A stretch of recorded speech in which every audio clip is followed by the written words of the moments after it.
உமக்கே உரியது. தானியேல்ட்ட எவ்வளவு நீதி இருக்கு தெரியுமா? தானியேல் ஒரு குற்றம் கூட எதிரிக்கு சுமத்த முடியல. ஆனாலும் தானியேல் ஒரு வார்த்தையை சொல்லுவார், நீதி சொல்லுங்க உமக்கே உரியது. ஹல்லேலூயா.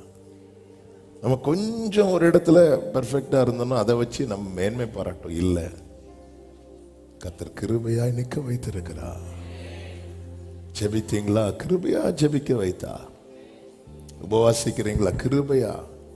பாருங்க, ஃபாஸ்டிங் இருக்கலாம்னு நினைக்கும் போது ஒரு சின்ன ஃபீவர் வந்துட்டுனா இருக்க முடியுமா? ஆமென். ஆண்டவர் தான் கிருபை தந்து. நான் ஒன்று கேட்டு என் அப்பா ஓகே பண்றாருன்னா அதன் அர்த்தம் என்ன? நான் சொன்னபடி அவர் செய்திருக்கிறார். ரீசன் என்ன? அவர் கண்ணில் எனக்கு என்ன கிடைத்திருக்கிறது? கிருபை. எத்தனை பேர் நம்புறீங்க?